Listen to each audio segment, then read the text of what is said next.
that she is heading up a global women's movement exploring the role of the feminine consciousness and leadership in helping humanity transition from a consumer species to a restorer species, that we're working to normalise collective ecological restoration by making it normal for every single person to give funds every month to plant and protect trees to consciously cool our world. That we're currently planting 1 million trees a year in Madagascar, India, Kenya and Brazil, and have just started a journey to the 1 billion trees a year, which includes 4 new ecosystems and two new countries, Nepal and the Cameroon. It's hard to get a sense of the wealth of the different projects that they're funding, but I'm going to give you a few key points. In Africa, there's a number. So they're following the equatorial belt between the tropics. So in Africa, you've got the Green Belt Movement, for example, or I believe International Tree Foundation as well, who are represented here today, and a number of others. In India, they've got Project Green Hands, who are incredibly ambitious in the way that they are doing and planning planting to bring back whole rivers, and also in South America and Madagascar, as we mentioned. So she is going to be working with Wendy, who she's already working with because Wendy's her treasurer. But Wendy's not just her treasurer, because Wendy's also the CEO of an organisation called I can't remember anything. Converging World. And Converging World are a company investing in renewables in India, and some of the proceeds from that go into reforestation in those local communities, and therefore they're using the company structure in a new way to show how we can be working in a corporately responsible way to invest in large-scale reforestation. But she's doing that partly from the place where she's been trained. She's trained herself, went back to university, and then trained herself as a renewable energy engineer, and then has gone on to work in a whole load of different ways. And I'm almost feeling like I might leave that to make it so that Claire forces you to say rather than me, and give you the chance to do your interview and get off the stage. But thank you both very much for being present with us, and I'll go away now.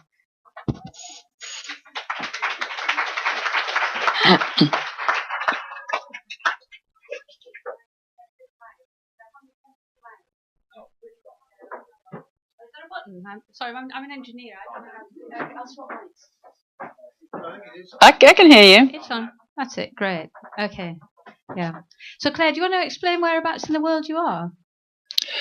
I am in the Santa Cruz Mountains, about an hour south of San Francisco, in what was fully logged redwood forest, which is now regenerated. And there are some old trees here, but I wish I could share the smell, like the fragrance of this forest and the stillness of it. And it rained last night. We're having our first rains, which I think finally will have put the fires out, which is one hell of a relief. And I've been watching this mist below me. It's one of those mornings where the fog is underneath the trees and it's coming down the valleys like these glaciers. It's absolutely exquisite. So I kind of want to transmit some of this place, the silence, the epic silence of this forest that is just so full of presence and memories and wisdom. And yeah, it's so beautiful here. That and my first thing in the morning voice. She's very husky. How much of a delay do we have? Do we have much of a delay between us? Any. Okay. Fabulous. Yeah. So I've never been a giant head before. It's a slightly shocking experience. But and I just want to say thank you to everybody, first of all, like to Susie who conceived this, and I know there's a huge team there, and to all of you that have come. Like, the fact that you've come is so important. It really, really matters. And I hope that you're feeling like really fertile soil that is being planted with very, very exquisite seeds, and that those seeds are going to grow into all sorts of action on behalf of life. But to everybody that's been there and put this on, just the deepest bow of gratitude for the service that it takes to do something like this.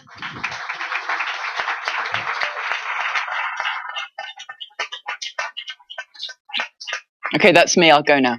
Bye. So, something you should all know about Wendy. Wendy, be very, very afraid.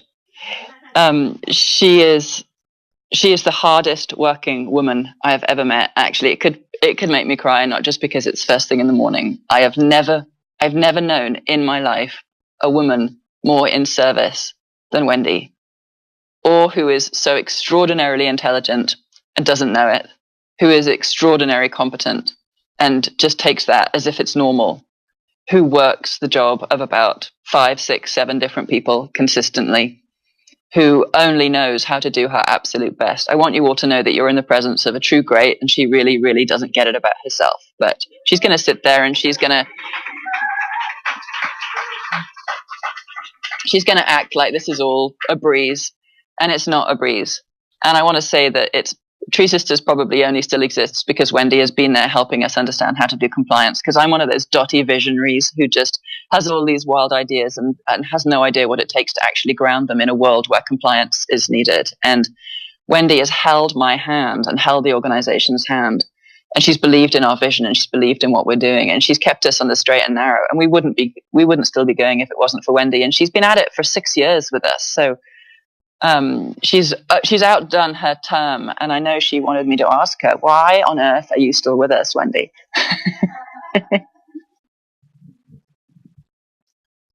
Good question.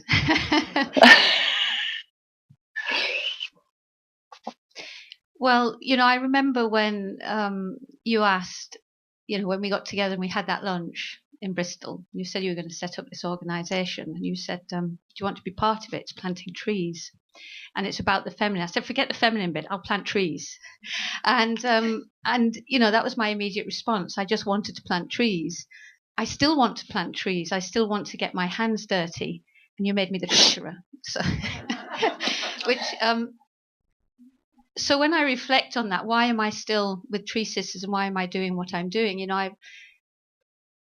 Probably at the time I didn't know it. And even though I filled, I think, with tears when you asked me, it goes back to what Bruce was saying this morning and what Alan has referred to, and Diana and others. And I think it was just a cellular level.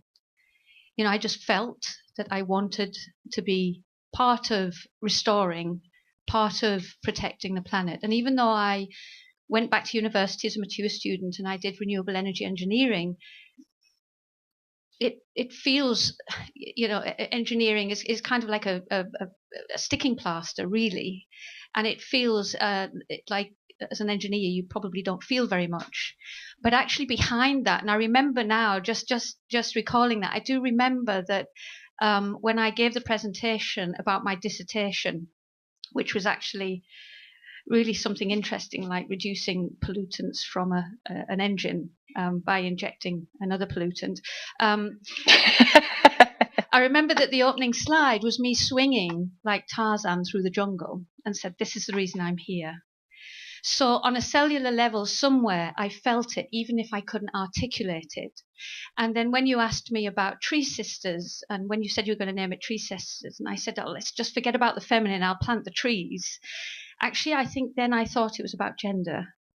And of course, it's not about gender. It's beyond gender in a way. It's the masculine and the feminine in balance. And you taught me that because I come from a very male-dominated environment. I've been working in the oil industry, and everything was male and the masculine. And actually, Tree Sisters. So why I'm still here is because, yes, I feel it. I've been in a very male-dominated environment, but you have taught me, Tree Sisters has taught me that we need to go on an inner journey. Because if we just plant trees and we don't deal with the stuff that's destroying the forests, then we're just going to destroy them again. And I think that's why I'm still with Tree Sisters. But I'd really like it if I can start planting trees sometime. Thank you for saying that. And the part around the feminine principle, and the reality is, yeah, we can plant trees. We can tell people to go and plant trees, but the reality is we should be in a state of connection that causes us not to cut them down in the first place and has us planting trees without needing to be asked. That would be a rebalanced system where the feminine principle, which is our deep awareness, felt experience of our indivisibility from nature, is back in its place, is reinstated. So, Wendy, you are doing something that's never been done before right now, You're doing something with a stock exchange that's never been done before. You're doing something entrepreneurial that could hopefully make a colossal shift. Would you like to share with this fascinated audience what you're doing? Well, trees don't like being on their own, so and neither do I. So I wouldn't say that I'm doing it, but I'm part of a forest of people that are looking to. Well, we're not planting trees yet. I'm hoping that this will lead to me planting more trees. So the Converging World is a charity, and we've set up a company that invests in renewable energy, and that renewable energy happens to be in India for all sorts of reasons, which I won't go into now. And it's a very the renewable energy pays good money, and then we use that money and we put it into social and environmental initiatives. That's the plan, except we have very expensive Indian bank debt, which is 13%, and we pay hundreds of thousands of pounds to banks every year, which could be going into reforestation. So with the great support of some people from London City, and there are human beings in there, and I'm very pleased to discover that. And they've said, you can actually think about listing on AIM. Now, they might shoot me. I don't know that I'm supposed to say this publicly, so you've heard it here first. And I said, really? We can list on the alternative investment market and collect money and invest it into renewable energy. So we have a lot more. JP Morgan and Goldman Sachs are putting millions, if not billions, into renewable energy overseas. And then all the money's been stripped out. All the profits are being stripped out of the local communities. So actually what we're going to do, we hope, it is the intention, got to be careful here, to list on the stock exchange or the alternative investment market, raise millions, the first charity ever to list a company. But then with our dividend, we will be putting that money back into reforestation, and TreeSisters will be our major partner in doing that. So, and what's exciting is, Grant Thornton helping us with that, and one or two others, we hope. And what's most moving is that they are attracted to this. Not about how much money they can raise on its own, but what the impact of those funds will do. And they're actually attracted to the fact that this money is going to go into trees. And they've fallen in love with the project because of its connection with trees. And they've said, what you're helping to do here is change capital markets. And capital markets have been part of the problem. But here we can see that capital markets, instead of using funds to destroy, perhaps we can use those funds to restore. And that tiny little shift, if it's replicated, could do so much. So, yeah, that's what I'm doing as a day job. Not planting trees. Will you stop going on about that, woman? So, you and I have an interesting place that we need to come onto the same page, and I'm very willing to come onto the same page, which is carbon offsetting. And having spent a chunk of time with some really amazing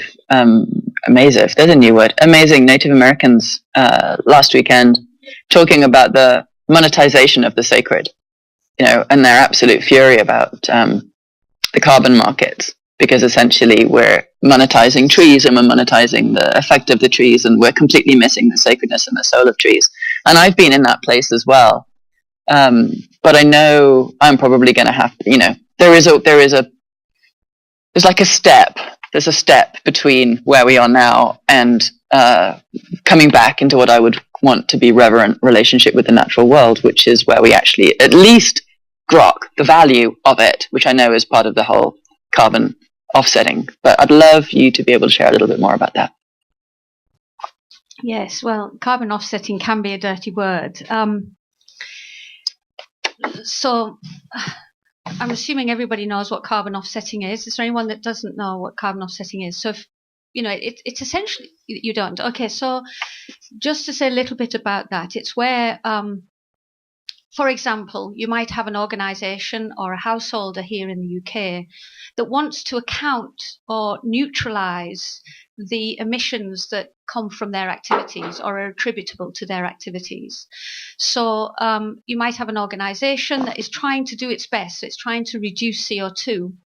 By putting on solar panels, by investing in wind, or whatever it's doing, energy efficiency to reduce the CO2 associated with your activities. And is that closer or a bit closer? Okay. some companies will actually, and householders will actually pay for a ton of CO2. It's a credit, a carbon credit that is generated from an activity that has either avoided CO2 or has reduced CO2. So, for example, we have wind farms in India, and we generate green kilowatt hours, and we get a carbon credit for every ton of CO2 that has been displaced from the grid because our wind farms have actually put in energy.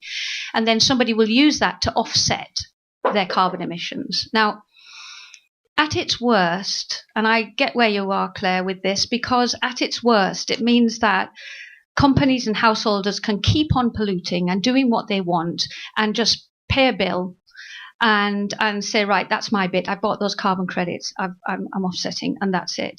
So that's one problem with it, because it kind of says I'm not going to do anything about it myself. The second issue is that we've got a carbon trading market, so it's become a commodity like everything else. We trade it like a commodity, and people have actually, they've sold them high and bought them low and things like this. So it doesn't really reflect always how much CO2 is being reduced. So there are issues. However, one of the barriers, I think, to accelerating reforestation, and this is the big thing, is that we need more funds. We need a lot more money to be able to reforest and accelerate reforestation around the world. And carbon offsetting done well can actually be a mechanism by which we can get funds in. But the problem is that the debate has gone to extremes. So you have organisations that will say we're not touching carbon offsetting at all because it's an ugly word. But the problem with that is that then they will just focus on their own emissions. So it'll cost a lot of money to put solar panels on to avoid the same amount of carbon than it would to plant some trees in the tropics, for example, through a carbon offset.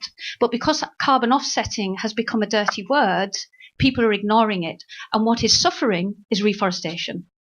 And I did some work, and which I'm happy to share with everyone. And actually, when David was talking this morning about the most cost-effective way to reduce CO2 through or sequester CO2 and the types of trees you can do, we did a piece of work that looked at how much it would cost to reduce 1 ton of CO2 through all the different technologies. And a few years ago, looking at that for the Exmoor area, it would cost £900 to reduce 1 ton of CO2 through a solar panel.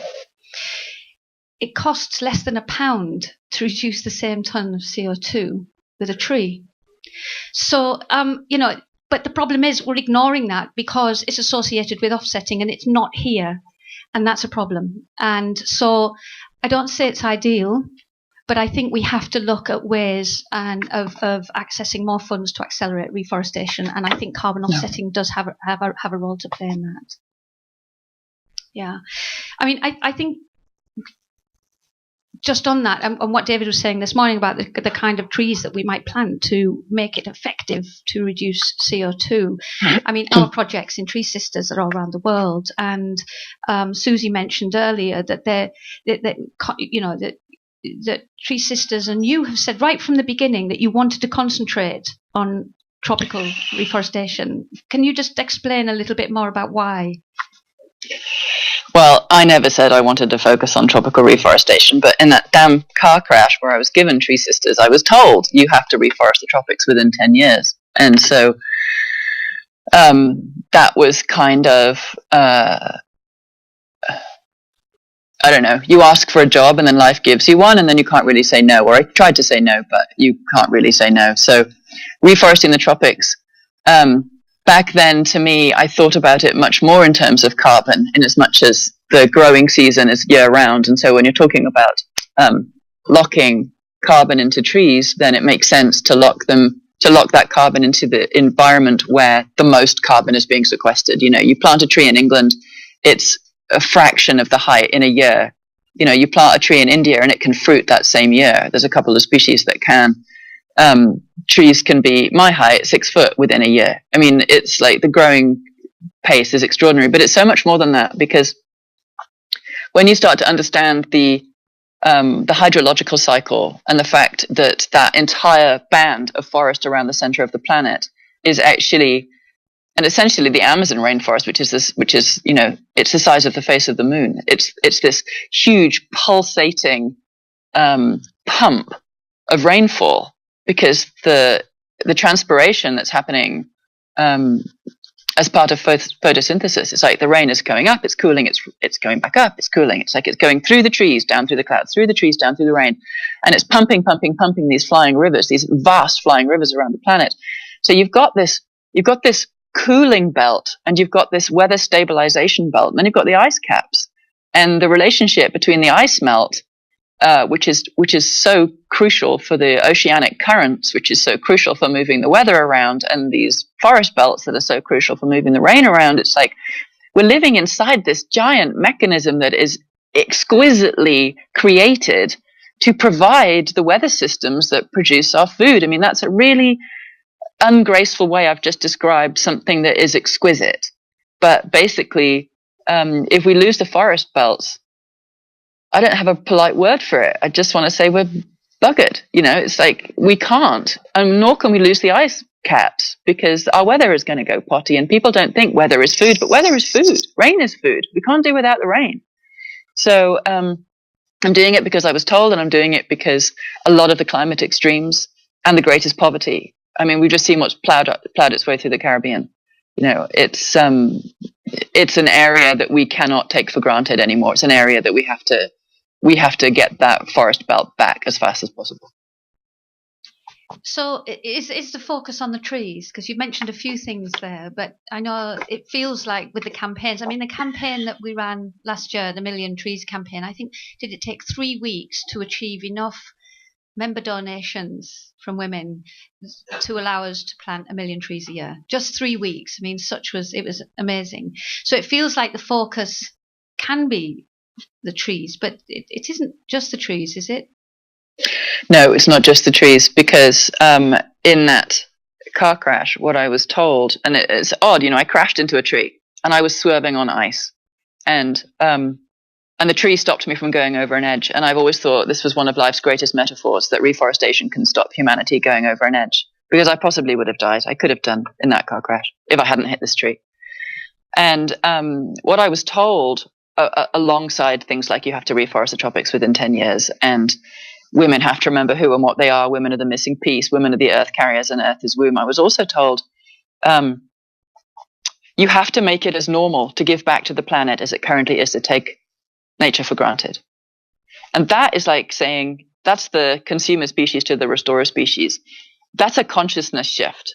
That isn't just, you know, okay, can we all start giving back? We have to address the root of the disconnect within our psyches, which has had us start to misperceive that we are separate to, or superior to, or dominant to the natural world, that allows us to plow our way through it and realize that the world's going crazy, and realize that we're poisoning ourselves and everything that we know, and keep doing it and still not be responding appropriately. I mean, the reality of every one of us emitting carbon every single day, and then being party to rates of deforestation which are absolutely terrifying, an area the size of a football pitch every second, is like being told you've got cancer and then deciding to chain smoke 5 cigarettes at the same time and cutting out your lungs simultaneously.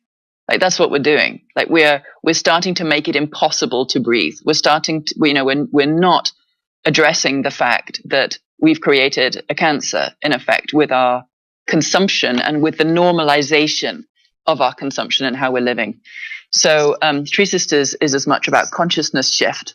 And that consciousness shift, to me, is the reinstatement of the feminine principle, because the reinstatement of the feminine principle is us tapping back into or unleashing that part of our own nature that understands that it's nature.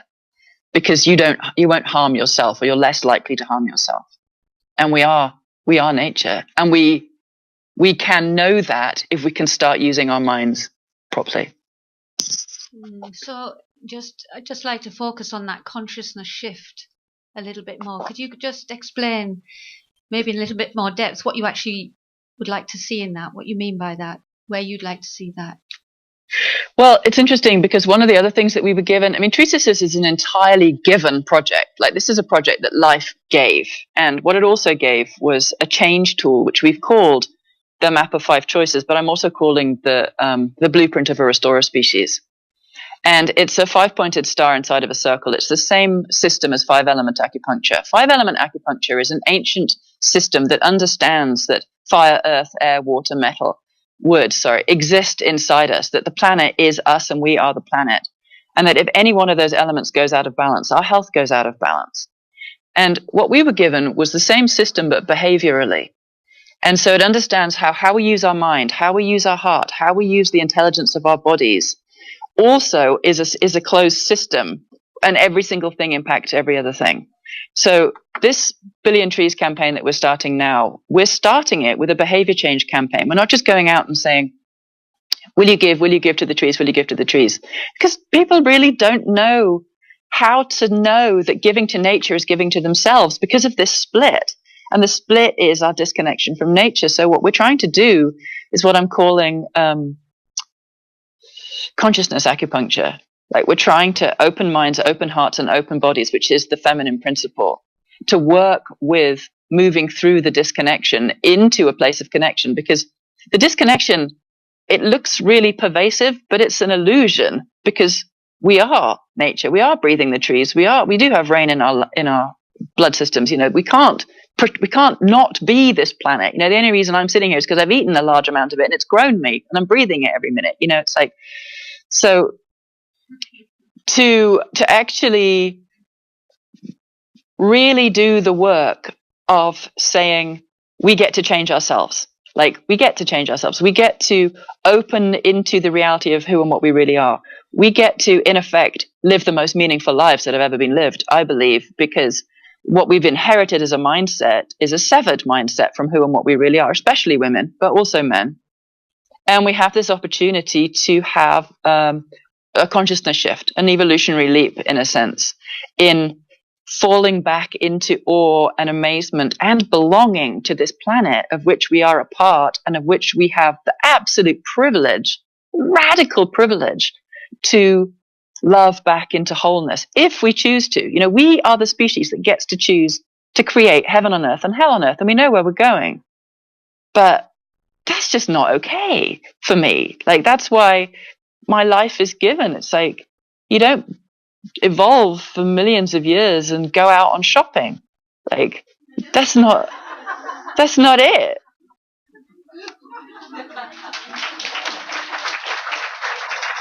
That was Brian Swim who said that, by the way, not me, but I thought it was brilliant. And it's true. You know, did our ancestors slog their guts out so that we could just shop our way into the grave, like, and shop our way into a future that we were busy thinking, oh, you know, our grandchildren, as if that was all right. But it's here now. Like, it's here now. And if you're in California and you've been in the level of smoke that I've been in for the last, you know, however long, it's here. Like, it's up close and personal, seriously up close and personal. Well, it's interesting, isn't it? Because I think, you know, going back to the feeling that people are becoming more and more conscious of and aware of the disconnect. We've become, as I think was it Bruce said earlier, you know, maybe we are the generation that has become aware of, you know, the destruction that we're wreaking. And maybe we are becoming more aware, well, we were aware that we're not separate.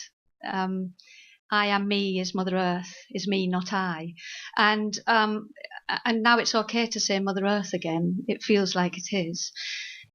Just sort of coming back to the practicalities of actually then making this happen. So we have a whole lot of people saying, I'm really conscious and I'm feeling connected. But for me, I know there are many barriers that prevent us just going out and planting trees. I'm sure everybody would love to plant trees. I'm one of them, Claire.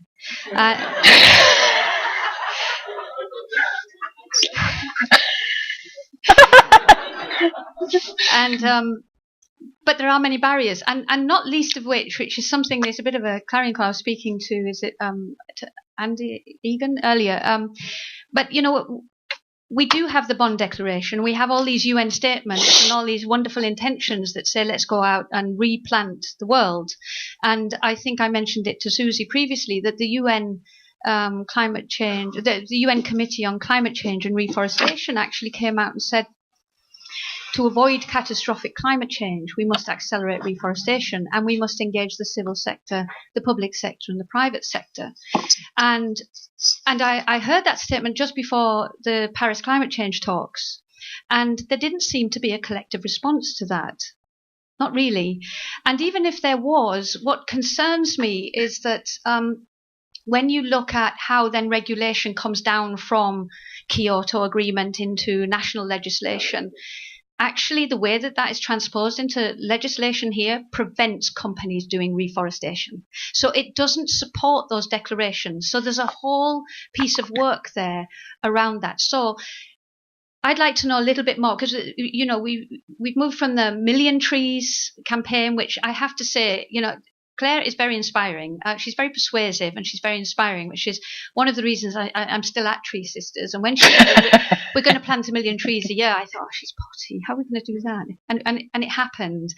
And then since then, she's like, right, we're going to do 1 billion. So, okay. And, you know, that's a lot of accounting. But so Claire, tell us a little bit about that, because, you know, in the context of, you know, the politicians saying we're going to do this and then actually the legislation prevents it. Could you tell us a bit about the 1 billion tree campaign, and which we only launched last week or the week before? It launched that week, and I want to quote Barbara Marx Hubbard, who I interviewed 2 days ago, who said, "We're moving from a critical mess to a critical mass," and I thought it was brilliant. And all I can tell you is what I know. And what I know is what my body tells me. And my body over the last 3 weeks has started to tell me that there is a reality in the future where we have embedded ecological restoration into every financial transaction.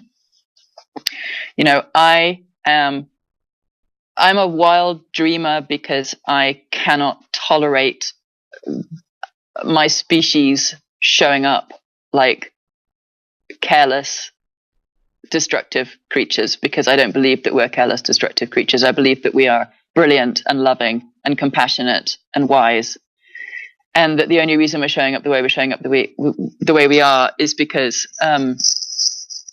there's not enough energy in the system. There's not enough energy in our beingnesses. But actually, if we can unleash where we've been stuck and stopped, that we will naturally rebalance our psyches. And so there is a future up ahead in which I know we've got there, because part of me can feel it. And it's only recently I've been suffering a lot of despair, actually, but I feel like part of me has made the transition over there, where we have done what we're supposed to do, where we've normalized it. Imagine every single person in this room, in this conference room, is giving as much as they can, not as little as they can to the trees to make themselves feel better, but as much as they can, because ecological restoration has been normalized within human consciousness, and we get the privilege of being a species that can create heaven on earth if we put our mind to that. So there is a future where it's not just the messaging is correct, but our consciousness has shifted, and I see climate change a little bit like a planetary fever, a little bit like a speeding up, a heating up, and not just that, but the political mayhem as patriarchy does its death throes and becomes a caricature of itself. You know, we're in this pressure cooker situation, which is total chaos, and out of chaos come these evolutionary leaps, come these consciousness shifts. Like every time you get to like a critical point, a shift happens. And yes, it could be that we go down, but I can feel there is a reality up ahead where we've made it. And so like my true north is what I'm calling the restorative species, or the restorative economy, where money isn't simply how much can I make and short-term wealth acquisition. We create a financial system that actually embeds the restoration of our soils and our oceans and our forests and everything that we need to depend upon as a completely fundamental aspect of everything that we're doing. It cannot be severed. Like Mother Nature's face needs to be in every single thing that we're doing as a primary party. So the 1 Billion Trees campaign is my commitment to figuring out. It's not like I know the answers, but I know it has to happen, and I know that it has happened in some reality. And now I've got to join the dots and figure out and create the miracles. It's like, okay, we need some miracles. Fine, let's just call them in. You just got to believe in them. The reality is 2 million people giving between $10 and $20 or pounds a month can be planting 1 billion trees a year. You know, there's a lot more people than that on the planet, and there's a lot more people on the planet that care already, but just don't know that if you give £100, £200, £5,000, whatever it is that you can give, that actually starts to make your life look sensible in relationship to how much you take and how much you give back. We can be plowing money into the tropics. We can be plowing money into trees all around the world, which we need to be doing. You know, we need to be at the minimum 33% a country of forest, but really it should be 50, 60%. And it's possible.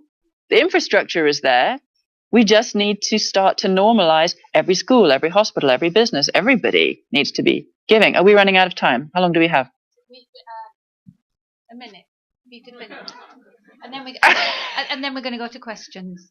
Oh, so I want to Susie really wanted me to talk about the Billion Trees campaign, so I'm going to just briefly in my minute. Billion Trees campaign is happening now.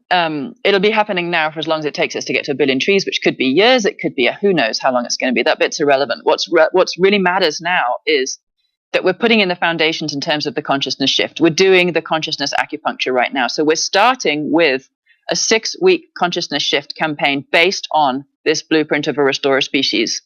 And it's free. It's free for everyone. And it's based on teachings, a global meditation every week, an interview every week, and a mantra that you're holding. And this is very specifically created to take us around a wheel of reveal, embrace, embody, activate, shine, and belong. How we reinstate the feminine principle, and then we activate the masculine from the feminine, so that what we do makes sense to how we feel and what we know is actually needed. That's when the masculine comes into balance, when it starts to honor the wisdom of the feminine. So this is happening now, and there are staggering interviews. I mean, really staggering interviews, transmissions that we've put together from people that are designed to give you a feeling of such radical possibility that it can lift you out. That's why I'm doing it that way, to lift us out of that, oh my God, it's hopeless, into that place of we have no idea what we are and we have no idea what we're capable of. That is the place that we need to be. We need to be in the place of radical openness to miracles, so that the intelligence of nature, which knows exactly how we're to live, can fill us with the inspiration to do things appropriately in relationship with life. And that is billiontrees.me. Just go to billiontrees.me and click on the inner journey, and you can start it this weekend and catch up with us, because the next teachings will be on Tuesday. Yay, go us. And that's why I'm still at TreeSisters. And there's over 6,000 of us already taking the inner journey, and there's more coming in every week. There's hundreds pouring in every week. So we are doing something that is actually attracting a lot of people, which is in and of itself has its own momentum and its own power. Yeah. And it's interesting, about 18 months ago, and this is why I feel it's really inspiring. About 18 months ago, we were together in the States, and there was a call, and what can happen is TreeSisters from around the world can link into that. And there were women from 40 different countries on that call. So it is an international network. And for the men in the room, you can be a TreeSister. So it's not exclusive. You can be involved. There are Tree Brothers. There's a Tree Brothers group inside of TreeSisters where the men are supporting each other to go around this inner journey that we're offering. Yes. So I think we're going to questions now. If there are any questions, can you first introduce yourself before asking the question, please? Yes, the lady over there. You've got the mic. She's got the mic, Claire. She's not asking a question. She's just got the mic.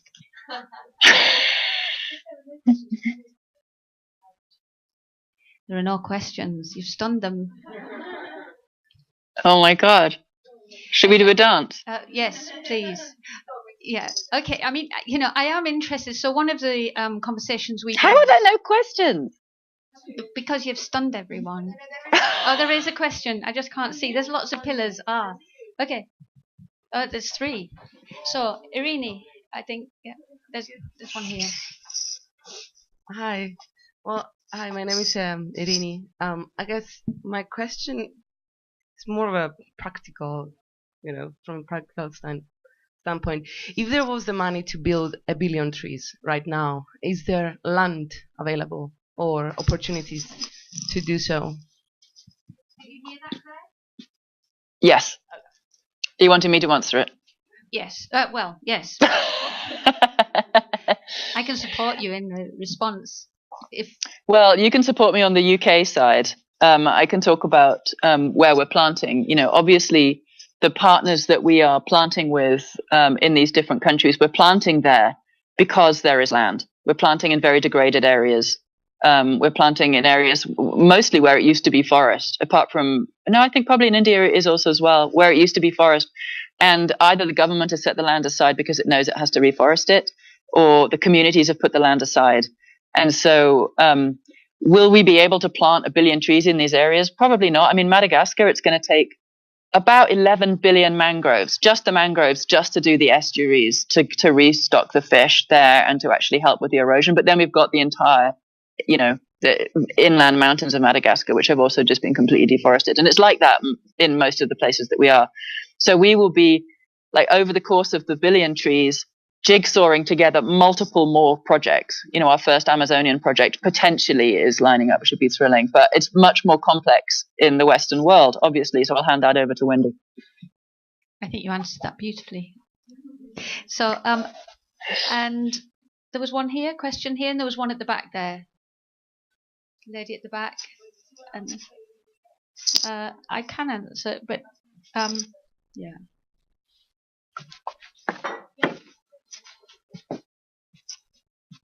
Do you want to answer for the UK?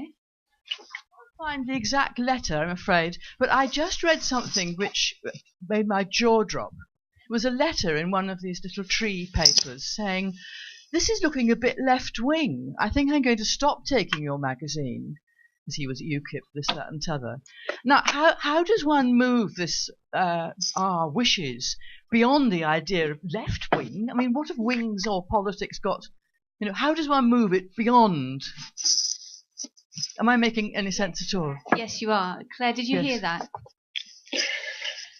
Kind of. I'm outside and it started to rain, so I'm just. Yeah.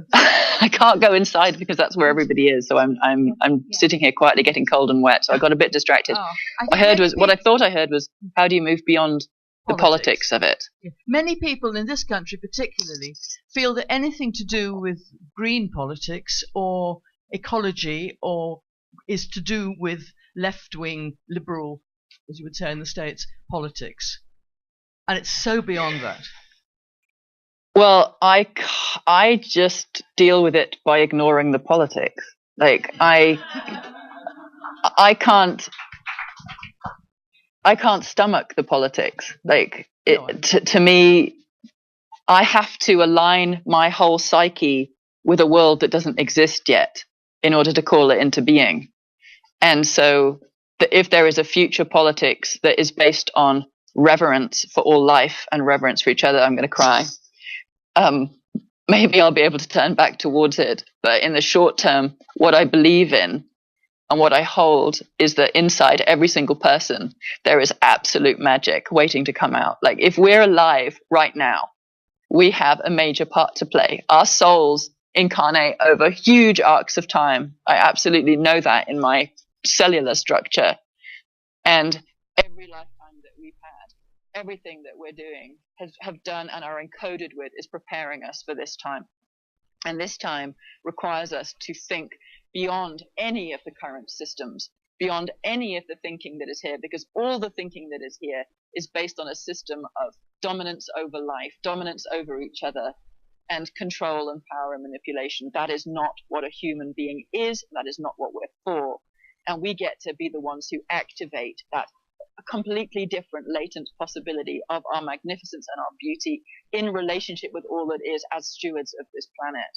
We have to create that. We have to unleash that. That's what our inner journey of awakening is about, unleashing our life force on behalf of life. It's very possible to get distracted by the chaos. Believe you me, Trump is doing a phenomenal job over here of distracting the hell out of everybody.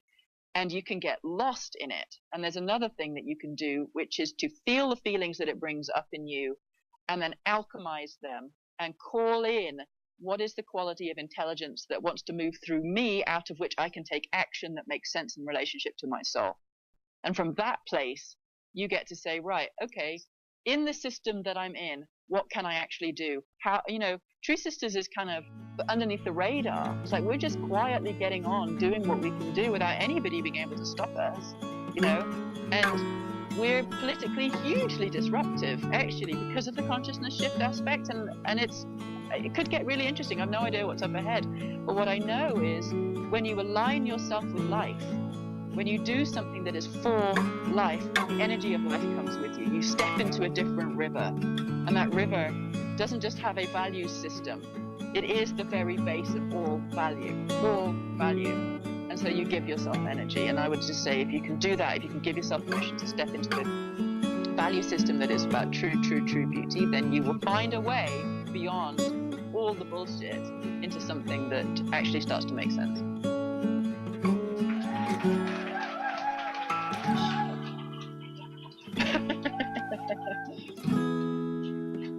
Not that I feel passionately about this or anything.